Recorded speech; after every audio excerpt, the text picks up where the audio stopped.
Parfois, on pourrait presque le prendre pour un homme politique normal. Comme ce jour-là, quand il participe avec femmes et enfants à une cérémonie officielle. Mais en réalité, Jagnar, le maire de Reykjavik, est un clown.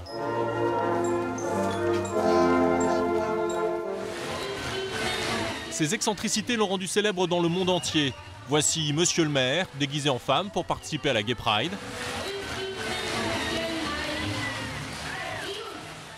Ou en Dark Vador, pour ses vœux de fin d'année.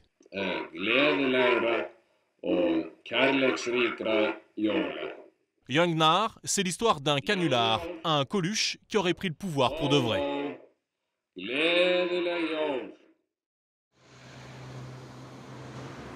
Quand il reçoit notre équipe à l'hôtel de ville, aucun doute, je parle un peu français. On a bien affaire à un sale gosse. Bonjour. Il se fait même charrier par ses collaborateurs. Tu viens encore de faire une blague? Non, je leur disais juste que j'étais super bon en français. Est-ce que tu leur as proposé de passer la nuit avec eux, en français? Non. Ah, tu fais référence à « Voulez-vous coucher avec moi ce soir ?»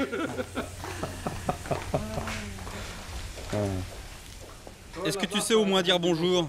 Alors, je m'appelle Moussa, je suis sénégalais. Ah, je suis francophone.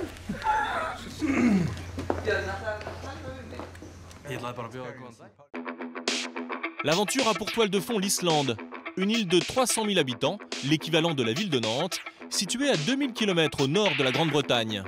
Un petit pays très sauvage, avec une activité économique qui se limite au tourisme et à la pêche. Jagnar grandit dans la capitale Reykjavik. Adolescent, il est très marqué par le mouvement punk. Il a même créé un groupe dont il est le chanteur, Nefrensli, en français, morve de nez. Peu doué pour l'école, il enchaîne les petits boulots tout en essayant de percer dans l'humour. La télé lui ouvre les bras et il s'impose avec un ton provoque et décalé. Adolf Hitler, no regrets. On peut trouver ça un peu douteux, mais le succès est au rendez-vous.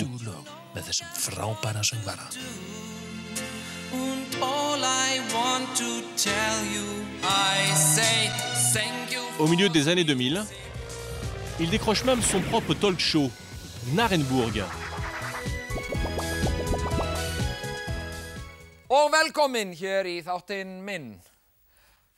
Une carrière d'humoriste star qui va se télescoper avec un événement historique. Octobre 2008, pour la première fois de leur histoire, les Islandais descendent en masse dans la rue. La crise financière vient d'éclater, le pays très prospère jusqu'alors s'effondre littéralement.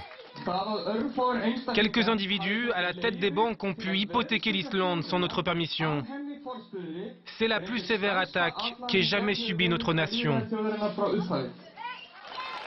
En fait, depuis des années, le pays surendetté vivait au-dessus de ses moyens. Avec la crise, plus personne ne veut lui prêter et l'Islande est au bord de la faillite. La nation, elle peut perdre. Et à ce moment-là, si la nation, elle perd tout, moi je perds aussi tout. Et ma fille, elle va perdre aussi tout. Elle ne va pas pouvoir vivre une vie normale, quoi, disons. La population est totalement désemparée et perd confiance dans la classe dirigeante qui l'a menée au bord du gouffre. C'est dans ce contexte que Jagnar fait son entrée sur la scène politique.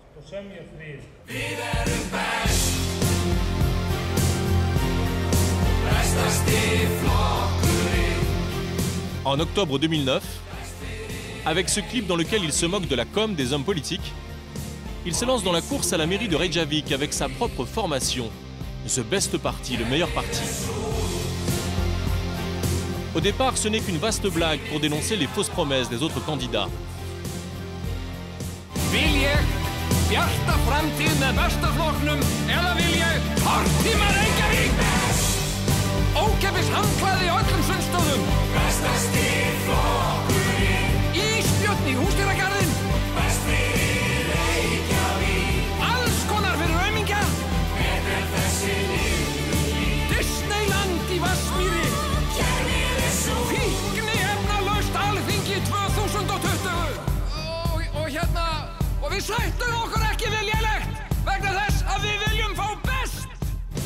Avec son équipe de saltimbanques, des musiciens punk, des libraires, des poètes, il bat le pavé et fait des discours absurdes. Vous savez ce que le pingouin dit à l'ours polaire? Eh ben, lui dit rien. Ah oui, les pingouins, ça sait pas parler. Contre toute attente, le clown fait une percée dans les sondages. Et ses adversaires, à l'image de Madame le maire qui joue son fauteuil, commencent à s'inquiéter. Au début de votre campagne, vous nous disiez que tout cela n'était qu'une blague. Je crois vraiment que les électeurs sont un peu perdus. Car tout ça ne nous explique pas comment vous allez vous en sortir dans des domaines tels que l'économie. Ce sont des sujets très sérieux. C'est parce que je suis un comique que vous pensez que tout ce que je dis est une blague? Vous savez, je suis père de 2 enfants. J'en ai un qui va à la crèche. J'ai enterré mon père. J'ai un enfant qui a de graves problèmes de santé. Et dans ces moments-là, je ne suis pas un comique. Pas plus lorsque je paye mes factures ou quand j'élève mes enfants. Piqué au vif par les critiques des partis traditionnels, Jagnar décide d'aller jusqu'au bout. Il n'a pas de programme, mais il considère qu'étant donné l'échec de la classe politique, n'importe quel citoyen peut faire un bon maire.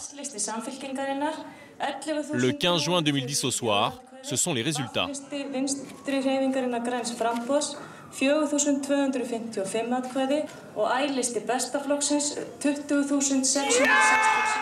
de tonnerre, le Best Party remporte l'élection avec 34% des voix. Hurrah pour plein de trucs!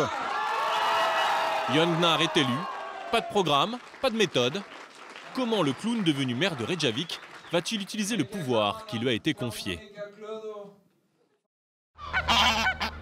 21 juin dernier à l'hôtel de ville, 1 an après l'élection. À première vue, à l'intérieur de la mairie, l'ambiance n'a pas tellement changé. Comme dans n'importe quelle municipalité du monde, les fonctionnaires travaillent sagement derrière leurs ordinateurs. En revanche, dans le bureau du maire, l'ambiance est beaucoup plus cool.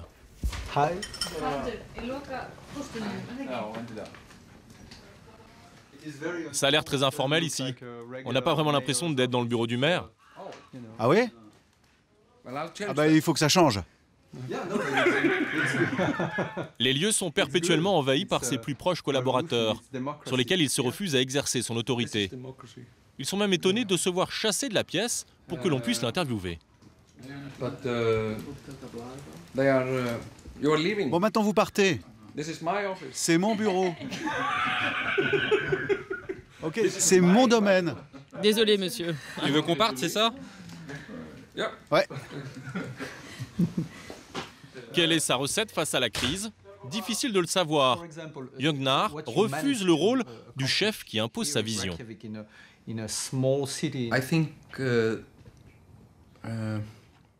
Je pense que l'époque des chefs est révolue. Il faut penser les choses différemment. Il faut envisager la vie, la démocratie, la société, sans figure dominante.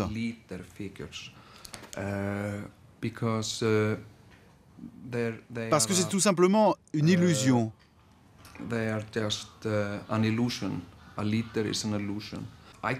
Je ne veux pas que les gens croient en moi et qu'ils me considèrent comme un héros. Je veux que les gens croient en eux-mêmes. Pour essayer de comprendre leur méthode, nous avons voulu filmer une réunion. On y va? Ah non, il faut d'abord finir la lettre. Mais la transparence affichée par le maire trouve vite ses limites. On nous prie de sortir. En fait, on a besoin de quelques minutes en privé.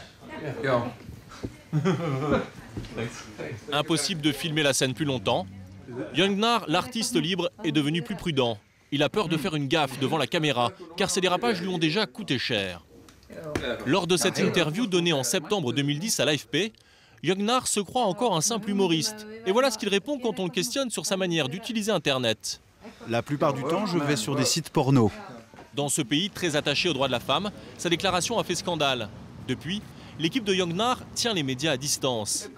D'autant plus que sa popularité est en chute libre. Car les caisses sont vides. Avec la crise, le budget de la ville a été réduit de 60%.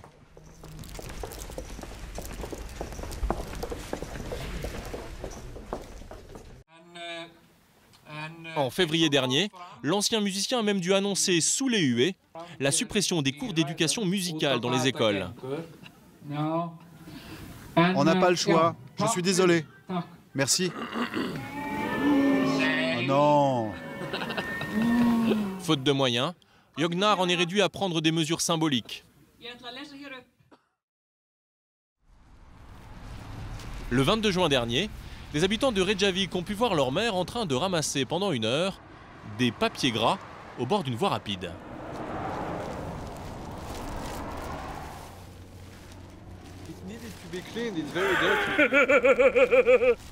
Pour faire des économies, il veut inciter les habitants à prendre eux-mêmes en main la propreté de leur ville. Sans réelle marge de manœuvre, ce maire excentrique doit souvent se contenter d'imprimer sa marque dans les cérémonies protocolaires. C'est l'ouverture de la pêche au saumon, un événement très important en Islande. Le maire se met en retrait et laisse la vedette à un citoyen méritant, ce policier à la retraite. Malgré tout, il ne peut pas s'empêcher de faire le pitre.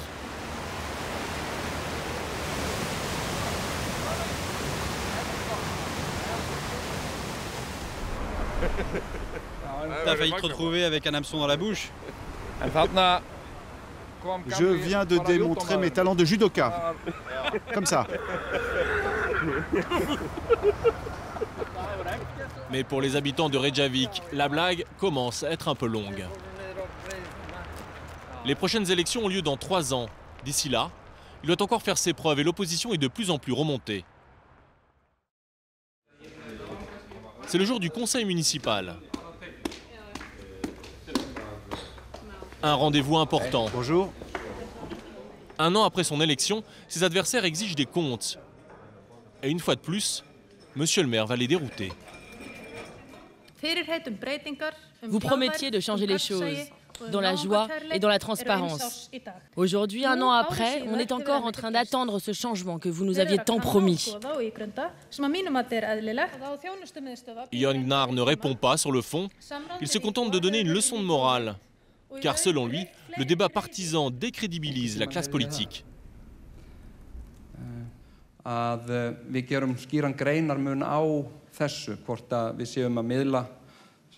je parle à quelqu'un, je ne vais pas lui dire « tu es ennuyeux », mais plutôt « je te trouve ennuyeux ».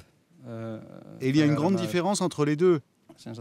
Car dans le deuxième cas, la personne en question sait que c'est avant tout une opinion personnelle et pas une vérité absolue.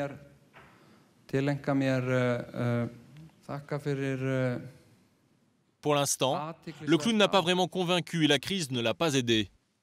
Mais il s'est pris au jeu de la politique. L'ancien punk aurait l'intention de se présenter aux élections dans 3 ans, cette fois-ci pour devenir Premier ministre.